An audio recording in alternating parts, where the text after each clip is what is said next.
ఒకటో డివిజన్లో పర్యటించడం జరుగుతుంది. మా స్థానిక కార్పొరేటర్ గారు ఉద్దంటి సునీత గారి ఆధ్వర్యంలో స్థానిక పెద్దలు, పార్టీ ముఖ్య నాయకులు అందరం కలిసి ఈ యొక్క కార్యక్రమాన్ని ముందు తీసుకెళ్ళడం జరుగుతుంది. ఈ యొక్క పర్యటనలో గాంధీజీ కాలనీలో మొత్తం తిరగడం జరుగుతుంది. ప్రజలందరూ కూడా చాలా చక్కగా అందరూ కూడా పథకాలు అందుతున్నాయని చెప్పడం కానివ్వండి, గతంలో వాటర్ సమస్య ఉంటే వాటికి బోర్లు పెట్టి వాటర్ పెట్టడానికి వాటర్ సమస్యను పరిష్కరించడం కానివ్వండి, అదేవిధంగా ఈ రోడ్స్ వేయడం కానివ్వండి, లైటింగ్ పెట్టించడం కానివ్వండి, చాలా వరకు ప్రాబ్లమ్స్ సార్ట్అవుట్ అయినాయి. అదేవిధంగా ముఖ్యంగా ఈ రైల్వే ట్రాక్ క్రాస్ అవ్వడానికి చాలా ఇబ్బందిగా ఉంది. కాబట్టి గతంలో మా మల్లాది విష్ణు గారు మా ముఖ్యమంత్రి గారి సహకారంతో బ్రిడ్జిలు కట్టడానికి కూడా ఆల్రెడీ ఇప్పటికే శాంక్షన్ చేసి స్టార్ట్ చేయాల్సిన అవసరం ఉంది. ఎందుకంటే జనాభా బాగా పెరిగిపోయారు.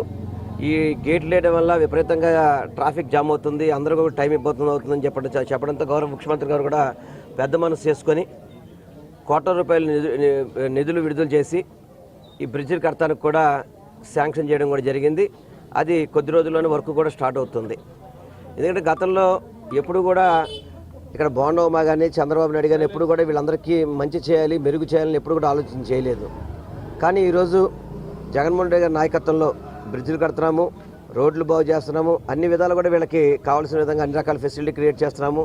డ్రింకింగ్ వాటర్ కూడా సఫిషియెంట్గా ఉండేట్టుగా ఇప్పుడు ఉన్న బోర్లే కాకుండా ఇంకొంచెం బోర్లు పెంచే విధంగా కావచ్చు. మరొకసారి మళ్ళీ ఇక్కడ వాటర్ ట్యాంక్ అవకాశం ఉంటే వాటర్ ట్యాంక్ కూడా నిర్మించి వీళ్ళందరికీ కూడా మంచి నీరు అందించే విధంగా కూడా ముందుకెళ్తామని కూడా తెలియపరచుకుంటే ఈ కార్యక్రమం చేసిన అందరికీ కూడా పేరు పేరున నమస్కారాలు తెలియపరచుకుంటాను. అతనికి ఏమాత్రం కూడా జ్ఞానం లేదు. ఎందుకంటే గతంలో వాలంటీర్ల గురించి ఏం మాట్లాడాడో మనకు తెలుసు. వాలంటీర్లు ఇంట్లోకి వచ్చి ఆడవాళ్ళని ఉమెన్ ట్రాపింగ్ చేస్తున్నారు, ఇక్కడి నుంచి ఆడవాళ్ళని ఎత్తుకెళ్ళిపోతున్నారని చెప్పిన దుర్మార్గుడు పవన్ కళ్యాణ్. మళ్ళీ ఈరోజు నేను అలా మాట్లాడలేదే, వాలంటీర్లు బాగా సేవ చేస్తున్నారని చెప్పని మాట మార్చిన వ్యక్తి కూడా పవన్ కళ్యాణే. మళ్ళీ ఇప్పుడు ఇంకొక కొత్త రాగం పల్లాడనమాట. ఇక్కడి నుంచి డేటా తీసుకెళ్తున్నాడండి. ఏమయ్యా, మీ దత్త తండ్రి చంద్రబాబు నాయుడు స్వయంగా తెలుగుదేశం కండవాలు కప్పుకొని మీకు వాళ్ళ ఇంటికి వెళ్ళి సర్వే చేసి ఓటీపీ నెంబర్ అడుగుతుంటే నీ కళ్ళు పోయినాయా? నీ కళ్ళు కనపట్లేదా? అంటే మీ పార్టీ వాళ్ళు చేస్తేమో తప్పు, పథకాలు ఇవ్వడానికి ఇన్ఫర్మేషన్ తీసుకుంటే తప్పు అవుతుందా? అది తప్పు అవుతుందా? మీ పార్టీ వాళ్ళు చేస్తే మాత్రం కరెక్టు. ఏం మాట్లాడతావు పవన్ కళ్యాణ్? నువ్వు మాట్లాడడానికి బుద్ధి జ్ఞానం ఉండాలి. వాలంటీర్లు వెళ్ళి వాళ్ళకి సర్వీస్ చేయడానికి, అదేవిధంగా వాళ్ళకి పథకాలు అందించడానికి, వారికి అన్ని విధాలు కూడా ఆధార్ కార్డు తీసుకొని వాళ్ళకి అర్హత ఉందా లేదా చెక్ చేస్తుంటే వాళ్ళు డేటా తీసి దాస్తున్నారా?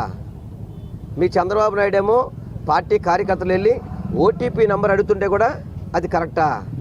ఏం మాట్లాడతావు పవన్ కళ్యాణ్? నీకు అసలుకి బుద్ధి జ్ఞానం ఏమైనా ఉందా? అసలుకి ఏమన్నా బుద్ధి జ్ఞానం ఉంటే నువ్వు ఇటువంటి మాటలు మాట్లాడవు. వాలంటీర్లు అనేవాళ్ళు అది అసలు జీతమే కాదు వాస్తవం చెప్పాలంటే. అటువంటి వ్యక్తులు 1వ తారీఖులో అవాతాతలకి పెన్షన్ ఇవ్వడం కానివ్వండి, పథకాలన్నిటి కూడా వాళ్ళకి అందించే విధంగా పనిచేస్తుంటే వాళ్ళని ఎందుకే నీకు వాలంటీర్ మీద అంత కోపం ఎందుకు నాకు అర్థం కావట్లేదు. ఏం చేశారు వాళ్ళు? నీకు ఈ రాష్ట్రంలో మంచి జరిగితే చూడలేవు, ఈ రాష్ట్రంలో ప్రజలు సుఖంగా ఉంటే చూడలేవు. నీకల్లా సంతోషంగా చంద్రబాబు ఉంటే మాత్రం సంతోషంగా ఉంటే చాలు తప్ప మిగతా వాళ్ళు ఎవరు సంతోషంగా ఉన్న చూడలేని వ్యక్తి రాష్ట్రంలో పవన్ కళ్యాణ్. అటువంటి పవన్ కళ్యాణ్ ఒకసారి ఏమో అన్న అంటాడు, ఒకసారి నేను అనలేదంటాడు, ఒకసారి చంద్రబాబు మంచోడు అంటాడు, ఒకసారి చంద్రబాబు దొంగ అంటాడు, ఒకసారి మోడీ గారేమో పాచిపోయిన లడ్డూలు అంటాడు, మళ్ళీ ఈరోజు బంగారపు లడ్డూలు అంటాడు. అసలు మాటకు నిలకడ ఉన్న వ్యక్తేనా? రాజకీయాల్లో పనికొచ్చేవాడు అసలు ఇతను. ఒకసారి అతన్నే ఈ 10 ఏళ్ల ప్రస్థానంలో, ఆయన 10 ఏళ్ళు సీనియర్ అని చెప్తున్నాడు కదా, ఈ 10 ఏళ్ల ప్రస్థానంలో మొదటి రోజు ఏం మాట్లాడాడు, రెండో రోజు ఏం మాట్లాడాడు, మూడో రోజు ఏం మాట్లాడాడు చూసుకోమని చెప్పండి. చూసుకొని కనీసం ఒక్క మాట మీద నుంచోమని చెప్పండి. కాసేపేమో రాజధాని దగ్గర రైతుల దగ్గర ఎందుకు పొలాలు భూములు లాక్కున్నాడు అంటాడు, అక్కడ పెరగన్నం తింటాడు, మళ్ళీ హైదరాబాద్ వెళ్ళి ప్యాకేజ్ తీసుకొని చంద్రబాబు సపోర్ట్ చేస్తాడు. అసలు ఏమైనా ఒక్క మాట మీద నెలకొని ఉన్న వ్యక్తి అతను ఒక నాయకుడు, అతను ఒక పార్టీ. అది ఆ పార్టీని చూసుకొని మనం మాట్లాడుకోవాలా. చాలా దుర్మార్గంగా ఉందండి ఈ జనసేన పార్టీ కానీ పవన్ కళ్యాణ్ అనే వ్యక్తి చాలా దుర్మార్గంగా మాట్లాడడం అనేది చాలా బాధాకరం.